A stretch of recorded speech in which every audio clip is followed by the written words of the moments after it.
안녕하세요. 저는 결혼 1년 3개월 만에 번개 이혼한 30대 직장 여성입니다. 남편과 사이는 그런대로 괜찮았지만 시모와 시가 식구 등살에 못 이겨 이혼했습니다. 가끔 사연 들으면 시가에 대한 이야기가 많은데요. 와, 저런 시가도 있구나 하는 어마무시한 사연들 보고 지나치기만 했는데 막상 제가 그걸 당하고 보니 실감이 납니다. 가장 많이 듣는 시월드 이야기야 뭐 뻔하죠. 자식들에게 용돈 요구는 기본에 명절에 가면 남편은 드러누워 TV 보고 며느리만 일해서 서럽다거나 남편에게 집안일 못 시키게 하고 온갖 막말에 심지어 시누이라도 있으면 그 구박도 견뎌야 하는 일들 말입니다. 그런 사연 들으면 욕을 한 바가지로 하며 공감했던 게 저였는데 그보다 더한 집에 제가 당첨될 줄은 몰랐습니다. 제가 결혼할 때 양가 지원받을 수준이 아니라서 저희 힘으로 결혼했어요. 정확하게 말해 집은 대출이 있긴 하지만 제가 결혼 전 분양받아 놓은 집에서 시작했습니다. 남편이 잔금을 치를 때 3천 정도 보탰고 입주할 때 신혼가정이랑 가구 사는데 1,500 정도 부담했어요. 시댁과 친정 양가 모두 재산이라고는 지금 사시는 집이 전부이신 분들이라 따로 지원받기가 어려웠습니다. 집을 제가 한 거나 다름없으니 남편이 장가를 온 셈입니다. 결혼할 때까지는 크게 양가에서 문제 삼은 거 없었고 둘 사이도 큰 문제는 없었습니다. 친정에서는 딸 가진 입장이다 보니 시댁 경제적인 형편 때문에 조금 걱정을 하시긴 했습니다. 하지만 둘 다 직장 생활을 하면 남부럽지 않게 살 수 있을 거라는 제 설득에 허락하신 거예요. 다른 건 제가 크게 걱정한 게 없었는데 다만 남편이 저보다 6살이 많았음에도 모아놓은 돈이 없긴 했습니다. 결혼 준비하면서 그게 의아했던 제가 물어본 적은 있었어요. 오빠는 직장생활 10년을 하면서 어쩜 돈 모은 게 5천만 원도 없어? 나는 직장생활 8년 하면서 거의 1억 모았는데? 대체 이유가 뭐야? 아버지가 투병을 오래 하셨잖아. 오래 집안에 아픈 사람 있으면 돈 못 모아. 아버지 돌아가시고 나서 조금씩 모이더라. 엄마 혼자 계시는데 이런저런 도움 드리다 보니 쓰는 돈도 많았지 뭐. 동생이 나보다 결혼도 먼저 했고 말이야. 그럼 이렇게 모아놓은 돈도 없이 결혼을 어떻게 하려고 했어? 제가 결혼을 어찌하려고 그랬냐 물어보니 남편이 이렇게 말하더라고요. 너 만나기 전까지는 결혼할 생각 없었어. 형도 아직 장가를 안 가기도 했고 혹시 결혼하게 된다면 그냥 형 장가 가고 난 다음에 늦게 갈 생각이었지. 여건이 안 되면 어머님 모시고 살 생각이었고. 이렇게 말을 하더라고요. 얘기 들어보니 이해는 갔습니다. 돈 못 모아놓은 것은 이해해요. 앞으로 둘이 벌면 되니까요. 그런데 이 사람 가만 보니 자기 입속이라고는 하나도 모르는 사람이더라고요. 직장 생활하면서 자기는 35 넘도록 결혼할 돈도 못 모은 게 그동안 자기 식구 뒷바라지 하느라 그런 거였습니다. 여동생 결혼하는데 목돈 보태고 아버지 투병하시는 동안 생활비에 병원비에 부담하느라 정신없었고 시아버지 돌아가시고 나서는 어머니한테 돈도 들어갔더라고요. 결혼 전에는 잘 몰랐는데 결혼하고 보니까 이 사람이 돈을 모으지 못한 이유를 알겠더라고요. 결혼할 때 친정에서는 남편 쪽 사정 대충 들어보시고는 결혼을 미루라는 말씀을 하신 적도 있어요. 남편 쪽에서 집 해오는 게 어려웠고 제가 분양받은 집이 있는 상태에서 빚잔치 하는 걸 걱정하신 거죠. 그리고 한 가지 걱정을 더 하신 게 있었는데 장가 안 간 아주버님 때문이었습니다. 엄마가 하셨던 말은 이렇습니다. 이서방 큰형이 장가를 아직 못 가고 있는데 동생 먼저 앞서가도 되는 거니? 상견례 때 보니 사람은 건강해 보이는데 왜 아직 장가를 못 간 거야? 혹시 너 결혼하고 나서 네 아주버님이 발목 잡는 일 생길까 봐 엄마가 걱정이다. 엄마, 걱정하지 마. 아주버님이 나중에 결혼 못하면 본인이 시어머니 책임진다고 아무 걱정 말라고 하셨어. 그래도 사람 일은 모르는 거야. 코인인지 뭐로 다 날려먹었다며. 그런 사람들은 보통 자기 가족까지 구렁텅이로 끌고 들어간다는 게 문제야. 너 잘 알아보고 결혼하는 거겠지만 그래도 혹시 돈 문제 안 생기게 조심해라. 가족끼리 돈 때문에 엮이면 골치 아픈 수가 있어. 저는 엄마가 시가 식구들에 대해 걱정하시는 거 안심시켜 드렸고 시아주버님이 계셨지만 미혼이라는 건 별 신경 안 썼네요. 어쨌든 둘 다 30이 훌쩍 넘은 나이다 보니 결혼말 나왔을 때 하자는 생각에 커서 결혼을 미루지는 않았습니다. 신랑이 너무 잘해주고 항상 내 편인 것도 결혼의 이유가 되었지만 일단 장남이 아니어서 더 좋았고요. 그런데 결혼하고 보니 엄마 말이 어느 정도 맞더라고요. 저는 경제적인 부분을 걱정했는데 초반부터 다른 문제들로 갈등이 생기기 시작했습니다. 아주버님은 남편과도 5살 차이가 납니다. 40이 다 된 나이예요. 물론 직장은 다니긴 다녀요. 그런데 결혼해서 자세한 사정을 들어보니 최근 몇 년 동안 주식이랑 코인으로 엄청나게 큰 돈을 말아먹은 것뿐만 아니라 무슨 사기까지 당해서 어머니가 해결해 주는데 애를 먹었다 하더라고요. 자기 밥벌이는 있긴 한데 연애가 잘 안 풀렸는지 결혼할 생각 없이 시어머님의 명의의 작은 아파트에 둘이 살고 있었습니다. 팩트만 말하면 모아둔 돈도 없고 자기 앞으로 그 나이 먹도록 집안채가 없어서 결혼할 여자를 못 찾은 거죠. 솔직히 말해 눈빛 여자 아니고서야 누가 결혼을 하겠어요? 시댁에 남은 인생 저당 잡히고 봉사하겠다는 마인드의 여자라면 가능하겠지만요. 어쨌든 우리 시아주버님은 노총각이지만 자기 몸은 또 엄청 챙기는 게 있어서 각종 운동은 열심히 해서 몸은 건강해 보입니다. 그런데 문제는 저와 남편에게 감나라 배나라 간섭을 다소 심하게 하셨다는 겁니다. 정말 웃긴 게 결혼 전에는 전혀 그런 게 없었어요. 그런데 제가 결혼하자마자 정확히 말하면 결혼식 끝내고 신혼여행 떠나는 직후부터 잔소리를 은근히 시작하셨다는 겁니다. 물론 초반에는 저한테 직접적으로 잔소리하기보다는 신랑을 통해서였습니다. 비행기 출발하기 전에 어머니께 꼭 전화드려 걱정하시겠다. 니들이 알아서 하겠지만 도착해서도 어머니 기다리시지 않게 꼭 전화드려라. 물론 잔소리가 아니라 형으로서 할 수 있는 당부일 수도 있습니다. 그런데 제 입장에서는 좀 이해가 안 가는 게 아무리 그래도 둘이 떠나는 신혼여행이잖아요? 그리고 저희가 아무렴 양가 부모님에게 전화 한 통 안 드리겠습니까? 우리가 애도 아니고 다 큰 성인인데 알아서 하는 거지. 한 번도 아니고 2번, 3번을 잔소리하듯 말씀하시는지 말입니다.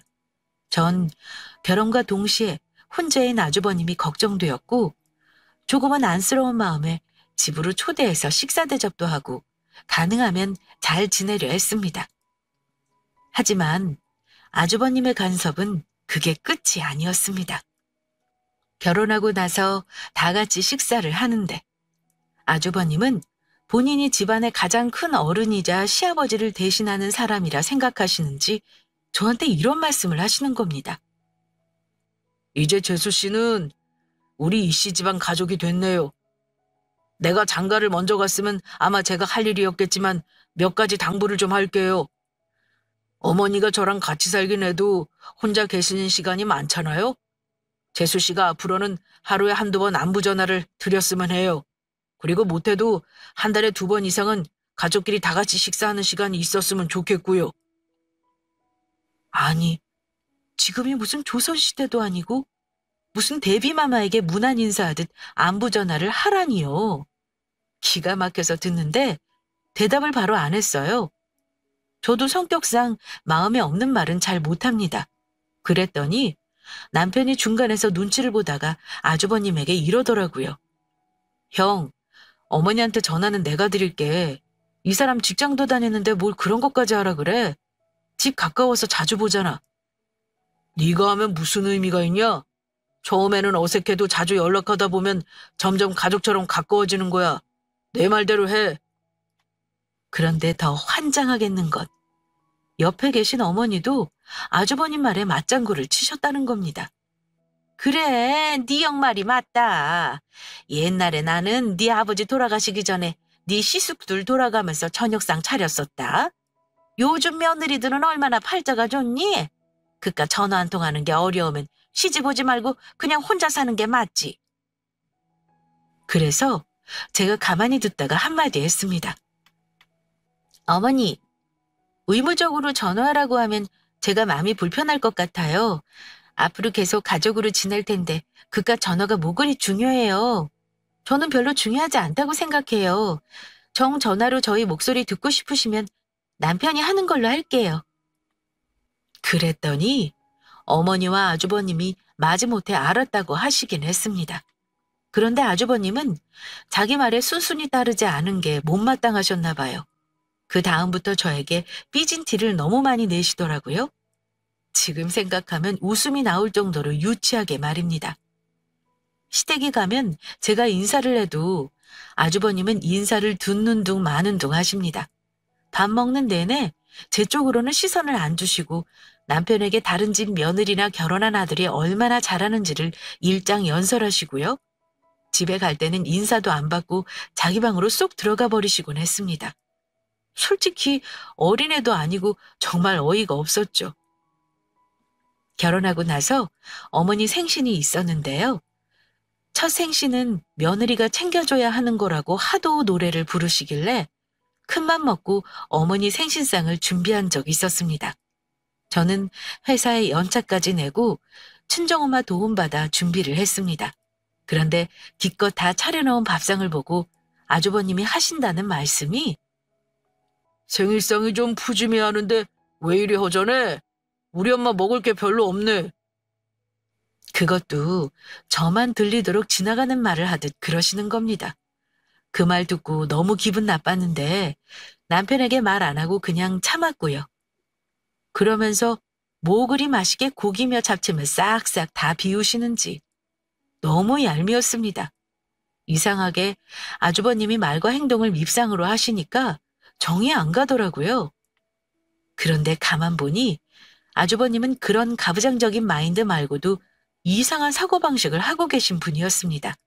한마디로 말해 동생 것도 내 것, 내 것은 내 것.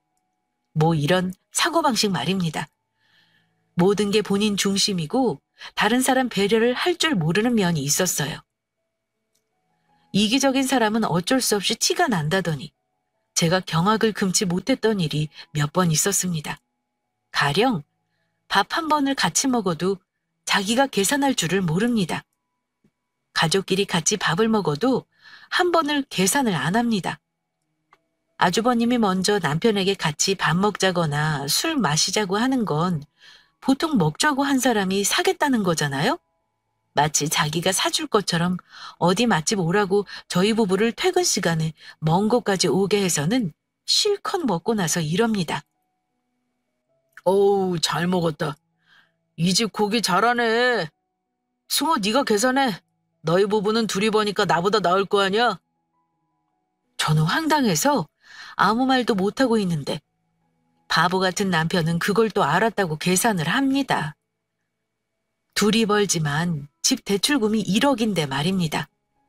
거기서 끝이 아닙니다. 밥 먹고 나서 후식 먹자고 커피 마시러 가서는 그것까지 끝끝내 제가 계산하게 합니다. 그러면서 한다는 말이 우리 회사는 지금 불경기라 힘들어. 몇 년 동안 월급이 오르지도 않고 씀씀이는 커지고 나도 주머니 사정이 너무 안 좋다. 고기는커녕 커피 한 잔 사 먹는 것도 손이 떨릴 지경이야. 이러시면서 죽는 소리를 하시더군요. 솔직히 아주버님은 대출이 있는 것도 아니고 그렇다고 월급 전부 쏟아부으며 돈을 모으는 것도 아닌데 왜 저렇게 동생 부부에게 인색한지 모릅니다. 그뿐이 아닙니다. 인색할 뿐 아니라 내 남편 물건이나 돈도 본인 거라고 생각을 하는지 차를 빼앗으려 한 적도 있었습니다. 남편 차는 저희가 연애할 때부터 타던 차라 연식이 5년이 넘은 차였는데요. 나중에 아이 낳을 거 생각해서 조금 큰 SUV로 바꾸려고 알아보고 있었어요. 사실 제가 성과급을 좀 많이 받았는데 돈을 보태 차를 바꾸자고 했습니다. 남자들은 차 엄청 관심 많고 좋아하잖아요. 한동안 차 바꿀 생각에 엄청 신나 있었죠.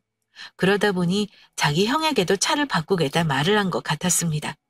근데 아주버님이 얼마나 교활한 사람이냐면요. 남편에게 뜬금없이 이러더라고요. 승우야, 형 차 어떠냐? 깨끗하고 탈만하지? 아주버님 차는 소형 국민 브랜드 차입니다.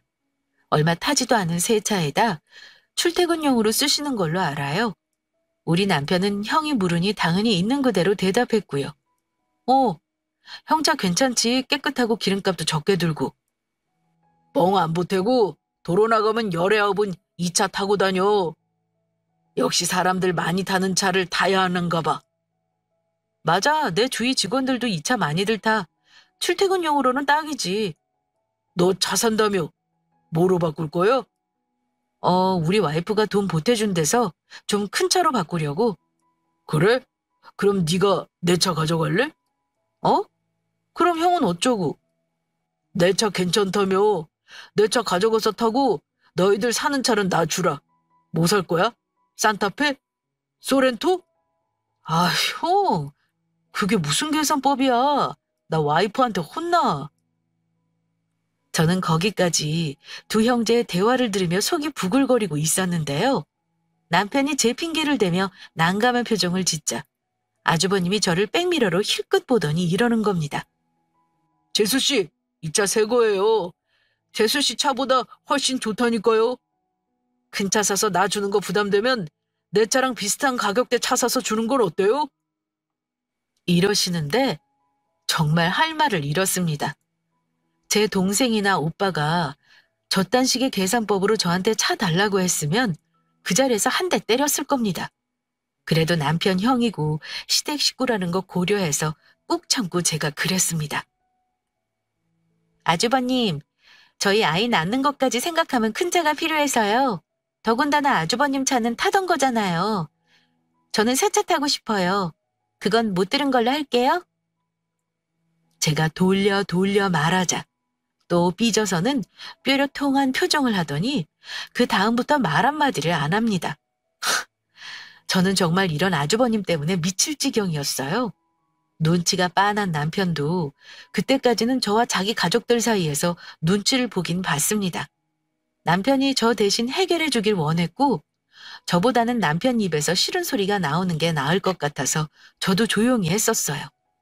신혼 때는 남편이 그래도 제 입장에서 말을 많이 했던 것 같아요. 그런데 아주버님이 제게 정신적인 스트레스를 자주 주면서 남편과도 싸우는 일이 점점 늘어났습니다. 저도 그때부터는 기분 나쁜 거 있으면 참지 말고 다 말을 했었어요. 지내면서 보니 아주버님은 집안의 어른을 할 만한 사람이 전혀 아니었어요. 정말 그럴 만한 사람이면 새 가족이 된 동생 처한테 그런 식으로 행동은 안 했을 겁니다. 나중에 알고 보니 철없고 못 모르는 사람이라 그랬구나 하고 제가 깨닫는 순간이 오더군요. 하지만 그건 시작에 불과했습니다. 문제는 아주버님이 여자친구가 생기면서부터였습니다. 사실 이건 축하할 일이죠. 노총각으로 늙어 죽을 줄 알았는데 결혼을 하신다니. 형님이 생기면 제 부담도 좀 덜할 것 같았거든요. 그런데 아주버님이 만난다는 그 여자친구가 나이가 아주버님보다 무려 12살이 어리다는 겁니다. 그 당시 아주버님 여자친구 나이는 28살이었고 제 나이가 32이었습니다. 솔직히 참 많이 곤란한 관계이긴 해요. 하지만 나이 어린 형님도 괜찮다고 생각했습니다. 단 사람만 똑바르다면요. 그런데 불길한 예감은 왜 틀리지를 않는 걸까요? 아주버님이 결혼할 여자라며 소개해준 여자친구가 제 상식과는 좀 동떨어진 행동을 많이 하더군요. 첫 만남에서 저를 보며 했던 말이 아직도 생생합니다. 저는 결혼하면 위계질서는 똑바로 세우려고요. 내가 나이는 어리지만 예비 동생 형님이니까요. 말 놓거나 그런 일은 없었으면 해요. 무슨 위계질서를 세우려 하는지는 모르겠지만 저도 그랬습니다. 네, 저도 나이 어린 형님이라고 함부로 하거나 반말할 생각은 없어요. 예비 형님은 직장 생활을 한 지 얼마 안 돼서 모은 돈이 채 3천도 되지 않았다고 들었는데 둘이 결혼한다 했더니 여자 쪽에서 반대한다고 들었습니다. 그도 그럴 것이 여자는 앞날 창창한 20대인데 아주버님은 40대가 다 된 나이였으니까요. 아주버님이 번듯한 집이라도 있었다면 얘기가 달라졌겠지만요. 저한테 넌지시 결혼할 때 시댁에 집을 해줬는지 묻길래 사실 그대로 말해줬습니다. 제 마음 같아서는 빨리 결혼하고 싶은데 오빠가 워낙 준비된 게 없다 그래서요. 혹시 결혼할 때 시댁에서 집은 해주신 거예요? 아니요. 사정상 양가 도움받을 만한 처지가 아니어서요. 있는 돈 서로 다 보태고 대출 껴서 마련했어요. 아, 그렇군요. 저는 엄마 아빠가 아직 결혼을 반대해서요. 오빠가 나이도 많은데 집도 없다고 걱정을 많이 하시네요. 그러면 상식적으로 열심히 돈을 모아서 결혼할 준비를 해야 하는 거잖아요? 그런데 그 여자분이 나이가 어려서 그런지 뭘 잘 모르더라고요. 둘이 놀러 다니느라 바빠서 돈을 못 모으는 듯 했습니다. 짐작이지만 예비 형님이 나이가 어리다는 이유로 데이트 비용 대부분을 거의 아주버님이 부담하는 듯 했습니다. 한창 여자에게 공을 들일 때니 얼마나 돈을 많이 썼겠어요? 그러니 돈을 못 모으는 게 당연하죠. 짐작은 하면서도 제가 주저넘게 조언할 건 아니라서 그냥 못 본 척 지켜보기만 한 겁니다. 한 번은 우리 부부와 아주버님 커플이 같이 만난 적이 있었어요. 그런데 그 여자분이 엄청 비싼 명품백을 들고 나온 겁니다. 저는 봐도 못 본 척하고 있었어요. 자기 돈으로 샀다면야 뭐가 문제겠어요. 그런데 아주버님은 동생 내외가 안 좋게 보는 것도 모르고 자기 여자친구가 너무 좋은 듯 금이야 옥이야 아끼는 건 물론이고 뭘 더 못해줘서 아주 안달을 하더라고요. 보는 사람 눈꼴 실 정도로 말입니다. 나중에 더 좋은 거 사줄게. 결혼하면 1년에 한 번씩은 너 갖고 싶은 거 사줄 테니까 나만 믿어. 정말? 오빠, 지금 약속 지켜야 해? 나 결혼할 때는 예물 가방 진짜 갖고 싶은 걸 로망이었는데 그거 사줄 수 있어? 그건 얼마나 하는데? 네가 원하는데 그깟 가방 못 해주겠냐? 평생 들고 다닐 거니까 돈 아끼지 말고 해줘. 1,000만 원 정도 하더라. 요즘 가방도 그렇고 시계도 그렇고 계속 가격이 오르는 거 알아? 더 오르기 전에 미리 사는 건 어때? 조금이라도 일찍 사는 게 돈 버는 거라 그러던데? 하하하하, 1,000만 원? 가방 하나가 1,000만 원이야? 와, 비싸긴 하네. 그건 큰 돈 드니까 결혼할 때 생각해보자, 응? 일단은 이걸로 만족하고. 아주버님은 본인이 여자에게 명품백 같은 거 턱턱 사줄 수 있는 능력 있는 사람이라는 걸 과시하고 싶었나 봅니다. 두 사람 대화를 듣는데 왜 제 가슴이 답답해져 오는지 그냥 한심하더라고요. 여자가 어리다는 게 가장 큰 무기는 맞나 봐요. 아님 남자들은 나이 어린 여자한테는 다 그런지 모르겠지만 아주버님은 자기 능력도 안 되면서 엄청 센 척을 했습니다. 그날 아주버님 여자친구 만나고 나서 하도 한심해서 제가 남편에게 한마디 했어요. 아주버님은 대체 결혼할 자금을 모으긴 하신대? 지출이라고는 자기 핸드폰 요금의 관리비에 당신하고 같이 보태드리는 생활비 30만 원이 다잖아. 설마 여자 만나면서 돈 다 쓰시는 거 아니야? 당신 아주버님이 그 여자한테 사준 가방 그거 얼마인 줄 모르지? 그 가방 500만 원이 넘는 가방이야. 그런 건 결혼할 때 예물로나 할 것이지 뭘 지금부터 그런 비싼 가방을 하신대? 그걸 또 좋다고 받는 여자친구도 이해가 안 간다. 뭐? 무슨 가방이 500씩이나 해? 형은 돈도 없으면서 그런 걸 뭐하러 사줘? 형이 알아서 하겠지 뭐. 우리한테는 밥 한 번 산 적 없으면서 여자친구 생겼다고 저렇게 몇백씩 쓰는 거 솔직히 내 입장에서 너무 실망이야. 그것도 그렇지만 이러다가 당신한테 또 이상한 요구할까 봐서 그래. 결혼한다고 해서 다행인 줄 알았는데 무슨 폭탄 끌어안고 있는 느낌이야. 당신도 말이 너무 심하다. 폭탄이라니. 우리 형이 무슨 폭탄이야? 그래도 우리 집 장남이고 어머니 모시고 살잖아. 결혼해서 모시고 사는 건 아니잖아. 아주버님 여자친구 내서 안 그래도 아주버님 가진 거 없다고 결혼 반대하는데 시모 모시고 산다고 그래봐라. 내 생각엔 아주버님 영영 장가가긴 틀려먹었어. 저는 아주버님을 보면 가슴이 답답해졌습니다. 둘 중 한 명이라도 야무졌으면 좋으련만 어쩜 사람은 끼리끼리 만나는 건지 예비 형님이나 아주버님이나 너무 철이 없어 보였습니다. 아주버님이 여자친구 생기면서 한술 더 뜨는 게 또 뭐였냐면요. 우스갯소리인지 진심인지 모르겠는데 만나기만 하면 우리 신랑한테 집 얘기를 합니다. 요즘 집 시세가 얼마인지 물으며 저희 집 오르는 걸 얘기하면서 엄청 부러운 듯 이러시더라고요. 너희 집 분양가보다 많이 올랐지?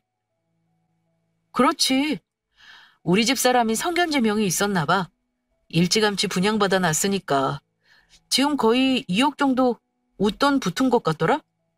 아마 더 오르지 않겠어? 와, 진짜. 그 집 팔고 빚 다 갚고도 몇 억 남는 거잖아. 그 집 팔아서 남는 돈으로 나 전세 하나 얻어줄래? 그럼 나 당장 장가 갈게. 뭐? 형, 그런 말 꺼내지도 마. 나 와이프한테 이혼당해. 그리고 우리 집 내 돈 딸락 3천 들어간 와이프 명의집이야. 내 마음대로 절대 못 팔아. 하하, 자식, 정색하게는 농담이다, 농담. 재수씨, 오해하지 마요, 농담한 거니까. 둘의 대화를 들으며 옆에서 제가 놀란 토끼 눈이 된 거 보더니 아주버님이 농이라며 상황을 수습하긴 했습니다. 그 말을 듣고 기분이 너무 안 좋았습니다. 그동안의 경험으로 미루어 왠지 아주버님이 제 집까지 욕심을 내는 것 같은 느낌이 들었습니다. 솔직히 그런 말은 농담으로라도 동생 부부에게 하는 건 아니지 않나요? 나이만 먹었지 결혼을 안 해서 이해심이나 배려심이 너무 부족하신 것 같고 동생이라고 전화 남편을 만만히 보는 건지 그런 걸 쉽게 얘기하는 아주버님이 이해가 가지 않았습니다.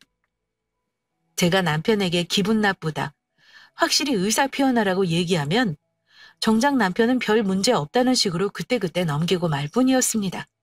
맞벌이 하면서 둘이 버는 거 절반은 대출 갚는 거 쓰느라 팍팍하게 사는데 제 마음을 몰라주는 남편에게도 짜증이 났습니다. 남편은 자기 형한테 매번 당하면서도 가족이라는 이유로 당연히 감수해야 하는 거라 생각을 하는 사람입니다. 아주버님에게 저 몰래 여러 번 돈 빌려준 거 저 알면서도 몇 번은 눈 감아준 적도 있었어요. 아주버님이 한창 연애할 당시에 무슨 일 때문인지는 몰라도 남편이 아주버님 계좌로 목돈을 이체한 정황을 포착했을 때는 제가 경고했습니다. 당신이 지금 나보다 잘 번다고 형한테 돈 주는 거 아무렇지도 않게 생각하는가 본데 한 번만 나한테 아주버님 돈 주다 걸리면 그때는 당신하고 그달로 이혼이야. 나는 부부 사이에 돈 문제 숨기는 건 배신이라고 봐. 알겠어? 형이 급하게 쓸 때가 있다는데 어떻게 안 줘? 나중에 갚는다잖아. 갚는다고? 당신 형 이제까지 하는 행동을 몰라? 우리 있는 거 빼앗으려고 호시탐탐 노리는 게 당신 형이야. 당신 것도 자기 건 줄 알고 함부로 하는 사람이 그 돈을 갚을 거라 생각해? 당신은 그거 알면서도 준 거야? 내 말이 틀려? 형제끼리 네 거 내 거 따지는 거 너무 우습다. 우리 엄마는 우리 그렇게 안 키우셨어. 그래? 전 재산 형한테 다 뺏기면 그런 말 나오나 보자. 난 분명히 말했어.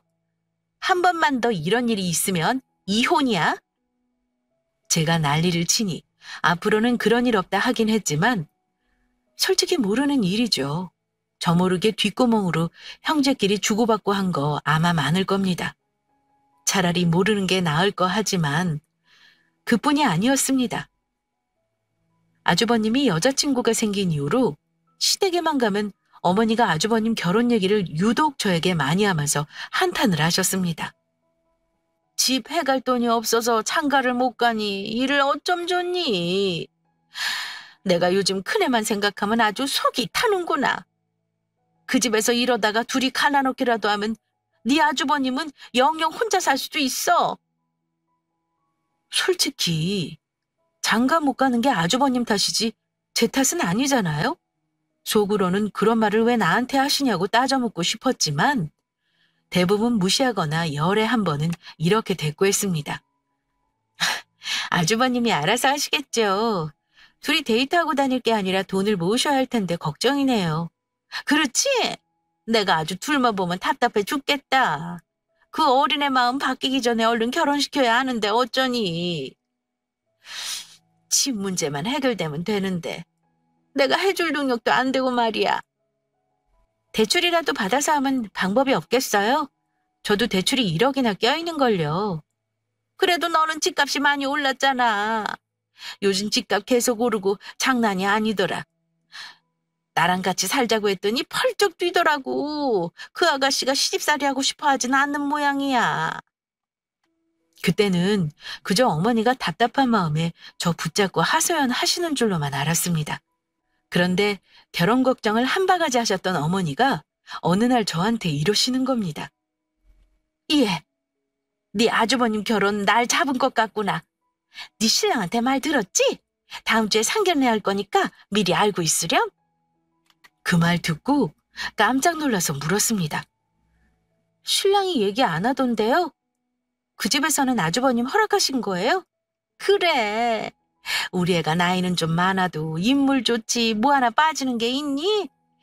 다행히 집 문제도 네 신랑 덕에 해결될 것 같아서 말이야. 그쪽 집에서 당장 날 잡자길래 얼른 상견례부터 하자고 했다. 저는 어머니 말에 또 한 번 놀랐습니다. 네? 어머니, 저희 신랑 덕에 집 문제가 해결되다니요? 그게 무슨 말씀이세요? 그러자 어머니가 하시는 말씀이 어머, 아직 말 안 했니? 내가 고민하다가 승우한테 얘기했는데 말이야. 니들 사는 집 말이다. 거기 네 아주버님 신혼집으로 내지기로 했는데 아직 몰라? 이런 얼토당토하는 말씀을 하시는 겁니다. 아니 저도 모르게 이런 대화를 자기네들끼리 할 수가 있는 건가요? 그것도 다른 사람도 아닌 제 명의로 된 집을 말입니다. 하도 기가 차서 제가 시댁으로 가겠다고 했습니다. 어머니, 그런 중요한 걸 왜 제가 모르고 있는 거죠? 그 사람 저한테 이런 방구도 없었는걸요. 이럴 게 아니라 제가 지금 어머니 댁으로 갈게요. 얼굴 보고 얘기하시죠. 제가 너무 놀라 시댁으로 가겠다는 말에 어머니도 떨떠름하게 오라고 하시더라고요. 아직 몰랐다고? 아니 니들 부부는 서로 그런 얘기를 왜 안 하고 산다니? 그럼 일단 와서 얘기하자꾸나. 부랴부랴 시댁에 갔더니 남편은 잔뜩 졸아서는 시어머니 옆에 이미 앉아 있었더라고요. 그 옆에는 황당하게도 아주버님도 같이 앉아 있었습니다. 그거 보니까 속에 더 열불이 터졌지만 꾹 참고 일단 자초지정을 물었습니다. 제가 모르는 게 있나 봐요? 내 집을 왜 아주버님 신혼집으로 갑자기 내줘야 한다는 거지 말해주세요. 제가 어머니에게 따지고 들자 남편 놈이 안절부절 못하며 이러는 겁니다. 여보, 일단 진정해. 내가 오늘 다 말하려고 했는데 엄마가 미리 말씀하시는 바람에 이렇게 된 거야. 당신한테 절대 뭘 속이려는 생각은 없었어. 당신은 저쪽으로 짜져 있어. 어머니한테 묻잖아. 어머니, 말씀해 주세요. 제 집을 신혼집으로 내주라는 게 무슨 말씀이세요? 그거 이 사람 생각이에요? 이제껏 얌전하던 며느리가 서슬퍼런 모습으로 대드는 건 처음 보셨을 테니 어머니도 놀란 눈치시긴 했습니다. 그래, 말 그대로야. 내가 큰애 결혼 문제 때문에 고민하다가 작은애한테 부탁 좀 했다. 아무리 생각을 해도 방법이 이거 하나뿐이지 뭐냐? 그래도 명색이 우리 집 장남인데 집 한 칸 없이 장가를 보낼 수도 없잖아. 네 집은 지금 팔아도 많이 남을 테지만 팔기는 너무 아깝잖니?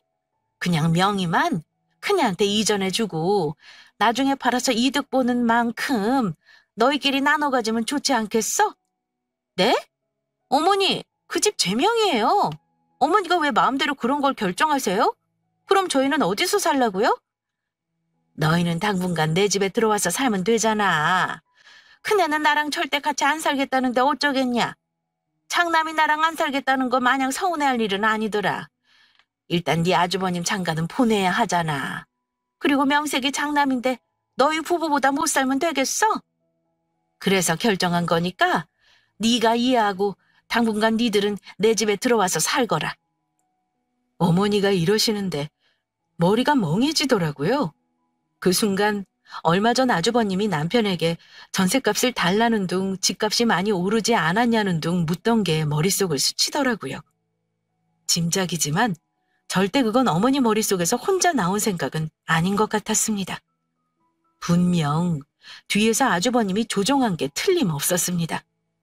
그 생각이 들자 이놈의 집구석은 내 남편뿐 아니라 내가 가진 재산도 쥐어짜서 자기네 것으로 만들 수 있겠다는 느낌이 들더라고요.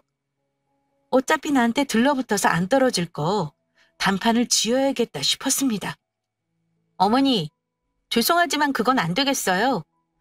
저는 그러기 싫고 이번 일은 남편 혼자 결정한 것 같네요. 무엇보다 그 집 제 명의인 건 아시죠? 제가 싫다고 하면 그만이에요. 오늘 일은 못 들은 걸로 할게요. 계속 이러시면 저는 이 집 식구로 있기 힘들 것 같네요. 뭐야? 그럼 우리 아들이랑 이혼이라도 하겠다 이 말이니? 이혼 못할 거 없죠. 말 나온 김에 저 하고 싶은 말 한마디만 할게요. 어머니가 이렇게 큰아들 손에 놀아나니까 아주버님이 저 모양인 거예요. 아시겠어요? 세상에 어떤 어른이 동생 돈 갈취하고 빌붙어서 밥까지 얻어먹고 다녀요? 근데 장가갈 돈 없으니까 집을 내놓으라고요? 밖에 나가서 한번 물어보세요. 대한민국 며느리 중에 아주버님 장가가라고 본인 집 내주는 며느리가 어디 있어요? 그랬더니 그때부터 아주버님도 저한테 큰 소리를 치더라고요. 이제껏 어머니가 어찌하나 가만 듣고 있더니 뜻대로 일이 안 풀리니 본인이 나서는 거죠. 재수씨, 내가 그 집 공짜로 꿀꺽한답니까? 일단 내가 장가를 가야 우리 집이 풀릴 거 아니오. 우리 형제 이날 이때까지 니 거 내 거 따지고 자란 적 없어요. 재수씨는 우리 집에 시집을 왔으면 우리 집 가풍을 따라야지. 왜 함부로 시댁 법도를 바꾸고 거스르는 거요? 지금이라도 우리 어머니한테 사과하고 말 따르겠다고 해요. 저한테 가풍이니 법도니 어처구니 없는 말을 하길래 제가 그랬습니다. 가풍이요? 제가 시댁 가풍 하나는 오늘 확실히 알았네요. 남의 재산 함부로 빼앗는 도둑놈 마인드가 그 집 가풍인가 봐요. 뭐라고요? 도둑놈? 재수씨, 지금 말 다 했어요? 뭐 이리 싸가지가 없어? 아니요, 아직 말 다 안 했어요. 누구더러 싸가지래. 자기들은 거지들이면서. 마지막으로 말하는데 아주버님 정신 차리세요. 아주버님 소리 듣는 건 오늘이 마지막일 거예요. 그런 거지 근성의 도둑놈 마인드 주변에서 모를 것 같아요? 내가 보니 아주버님이랑 결혼하겠다는 그 여자 수준도 아주 똑같네요. 둘이 똑같으니 뭐가 나쁜지도 모르고 천지분간을 못하는 거겠죠. 다시는 저한테 전화하지 마세요. 다 큰 어른이면 결혼은 알아서 하시는 거예요. 남편 형에게 전곡을 찌르는 말을 하자 어머니가 저한테 소리를 지르더라고요. 뭐? 너 이년! 네가 뭔데 내 아들을 욕보여? 너 지금 말 다 했니? 남편이 결정한 일에 눈에 쌍심지를 켜고 반대하는 마누라가 대체 가당키나 해? 너야말로 너 같은 며느리 필요 없으니 당장 나가! 네, 듣던 중 반가운 소리네요. 이씨 집안에서 저는 나가겠습니다. 다들 안녕히 계세요. 당신, 내 집에 발들이 생각하지 마. 당신 집 깨끗이 정리해서 보내줄 테니까 당신 식구랑 같이 살아. 어머니는 제 말에 자존심이 상했는지 부들거리면서 저한테 나가라시길래 제 발로 걸어서 그 집을 나왔습니다. 저는 이혼을 불사하겠다는 결심으로 집으로 돌아왔습니다. 남편은 정말로 그날부터 며칠간 집에 발길도 못하더군요. 문자랑 전화도 잘못됐다 비는 거 죄다 씹었습니다. 이 집 가지고 있으면 골치 아프겠다 싶어서 시세보다 몇천 손해보면서 부동산에 금매로 내놓았고 며칠간 이혼 소송을 알아보러 다녔어요. 당연히 그 집 식구들에게 이혼하겠다고 통보했고요. 그랬더니 남편보다 시모가 더 개지랄을 떨더라고요. 네가 뭔데 우리 아들을 이혼남으로 만들어? 내가 가만히 있을 줄 알아? 뭐? 이혼 소송? 어디 해볼 테면 해봐. 네 맘대로 절대 안 될 거다. 내 아들이 네 집에 들여부은 돈 전부 웃돈 붙여서 내놔. 안 그럼 나도 너 고소할 거야. 이혼 못 해주겠다는 건 둘째치고 집값 오른 거 웃돈으로 돌려받으려 하는 게 더 어이가 없었네요. 저는 남편이 해온 혼수 싹 다 시댁으로 보내줬고요. 이혼 소송하면서 들은 건데 결국 남편 놈 형도 결혼이 깨졌다고 하더라고요. 예상했던 바라 놀랍지도 않습니다. 2달 안 돼서 그 집 팔아버리고는 친정으로 왔습니다. 남편이 보탠 돈 3천만 원은 깔끔하게 돌려줬네요. 대출이자 갚고도 2억 남짓 여윳돈이 생겼으니 저는 더 홀가분하고 좋았습니다. 혼인 기간이 짧아서 재산 분할할 것도 없었지만 위자료 1천만 원까지 받았으니 저는 만족합니다. 변호사님 말이 요즘은 제 경우처럼 시모나 가족들 때문에 이혼하는 것도 위자료 충분히 받을 수 있다고 하니 다른 분들도 참고하시기 바라요. 저는 이렇게 니꺼 내꺼 따질 줄 모르는 시가 식구들이랑 거기에 동조한 남편 때문에 이혼했습니다. 혼인 기간도 짧고 아이도 없으니 그야말로 속전속결로 이혼했네요. 그래도 이혼이라는 건 소모적인 일이라 몇 달간 멘탈이 아주 탈탈 털리긴 했습니다. 그래도 친정 식구들이 옆에서 지켜준 덕에 시가 식구들과는 더 큰 문제 없이 마무리했네요. 저는 당분간 남자고 뭐고 만날 생각이 전혀 없어요. 주변에서 여러 번 들은 말이지만 아니다 싶으면 빨리 정리하는 게 승자라는 말이 100번 맞는 말입니다. 다른 분들은 그저 남의 일이다 생각하고 가벼운 마음으로 제 사연을 듣길 바라며 여기서 마칠게요. 긴 사연 끝까지 들어주신 구독자분들 감사합니다.